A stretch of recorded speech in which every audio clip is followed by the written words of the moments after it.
মৌসুমী বায়ুর প্রভাবে চট্টগ্রামে সকাল থেকে ভারী বৃষ্টি হচ্ছে। এতে জলাবদ্ধতা ও পাহাড় ধসের আশঙ্কা তৈরি হয়েছে। নগরের বিভিন্ন জায়গায় পানিতে তলিয়ে গেছে রাস্তাঘাট। যানবাহনের গতি কমে যাওয়ায় যানজট তৈরি হয়েছে। সবচেয়ে বেশি দুর্ভোগে পড়েছেন অফিসগামী যাত্রীরা। নগরের ২ নম্বর গেট, রহমান নগর, খুলশী রেলগেট, ওয়্যারলেস মোড়, আগ্রাবাদ, হালিশহর ও চকবাজার সহ বিভিন্ন স্থানে জলাবদ্ধতা সৃষ্টি হয়েছে। দিনভর চট্টগ্রামে ভারী বৃষ্টির পূর্বাভাস দিয়েছে আবহাওয়া অধিদপ্তর। বেলা ১১টা পর্যন্ত চট্টগ্রামে ১২৭ মিলিমিটার পর্যন্ত বৃষ্টিপাত রেকর্ড করা হয়েছে। ভারী বৃষ্টিতে চট্টগ্রামে পাহাড়ি এলাকার কোথাও কোথাও ভূমিধসের আশঙ্কাও রয়েছে। পানি উপরে উঠে বাসার মধ্যে ঢুকতেছে, এই সোফা খাটের উপরও ভিজে গেছে। এখানে দেখতেছি শুধু কাজেই করতেছে, কিন্তু কাজের কোনো শেষ নেই, গতি নেই, কোনো সুফল পাওয়া যায় না। মাটিগুলো কতগুলো উঠাই, বৃষ্টি বাদল আসলে ওগুলো আবার বৃষ্টিতে দুই আবার ইয়েতে পড়ে, এইভাবে চলে আর কি।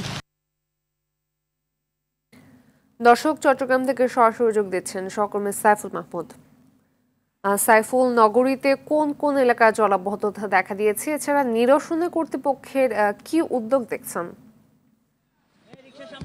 জি ফাতিমা, আসলে যেমনটি বলেছেন, গতকাল রাত থেকে চট্টগ্রামে কিন্তু ভারী বৃষ্টিপাত হচ্ছে।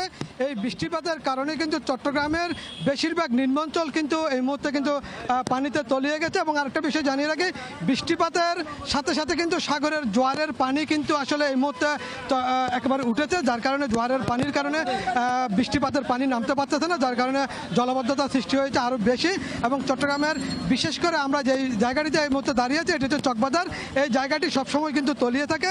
এখানে কিন্তু কর্পোরেশনের এই মুহূর্তে সিটি কর্পোরেশন এবং সিডিআর কর্মীরা কিন্তু চেষ্টা করছেন জলাবদ্ধতা নিরসনের, কিন্তু কোনোভাবে কিন্তু সেটা সফল হচ্ছে না। এবং এখানে কিন্তু যেই চকবাজারের কাউন্সিলর, তিনিও কিন্তু কাজ করে যাচ্ছেন। আমরা ওনার সাথে কথা বলেছিলাম, তিনি বললো আসলে বিশেষ করে জনগণ যতক্ষণ পর্যন্ত সচেতন হবে না ততক্ষণ পর্যন্ত আসলে চট্টগ্রাম থেকে জলাবদ্ধতা দূর হবে না। যেহেতু নালা জাম হয়ে আছে, নালা দিয়ে পানি যেতে পারতেছে না, এবং সেই জন্য কিন্তু এই মুহূর্তে কিন্তু আসলে পানি এবং চট্টগ্রামের নগরীর বেশিরভাগ আগ্রাবাদ, ওয়ারলেস, ২ নম্বর গেট, জিসিন মোড়, চকবাজার সহ বেশিরভাগ নিম্নাঞ্চল কিন্তু আসলে পানিতে তলিয়ে আছে। এবং সবচেয়ে বেশি ভুক্তভোগী কিন্তু যারা অফিসগামী যাত্রী ছিল সকালবেলা, তারা একে তো বৃষ্টির কারণে গাড়ি চলাচল কম ছিল, এরপরে কিন্তু যারা গাড়িতে করে যাচ্ছেন তাদেরকে কিন্তু দ্বিগুণ ভাড়া পরিশোধ করতে হয়েছে। দ্বিগুণ ভাড়া দিয়ে তারা গিয়েছেন বলে তারা অভিযোগ করেছেন।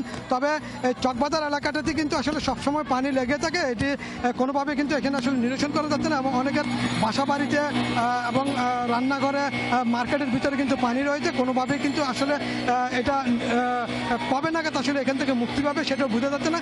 যেহেতু এই মুহূর্তে সাগরে কিন্তু জোয়ারে ভরপুর এবং সেই জন্য কিন্তু বৃষ্টিও পড়ছে, সেজন্য কিন্তু আসলে কোনোভাবে কিন্তু পানি যে নামবে সেটা বোঝা যাচ্ছে না। তবে যতক্ষণ পর্যন্ত সাগরের জোয়ার নামবে না ততক্ষণ পর্যন্ত চট্টগ্রাম সিটি কর্পোরেশনের মধ্যে যে পানি থাকবে সেটা বোঝা যাচ্ছে।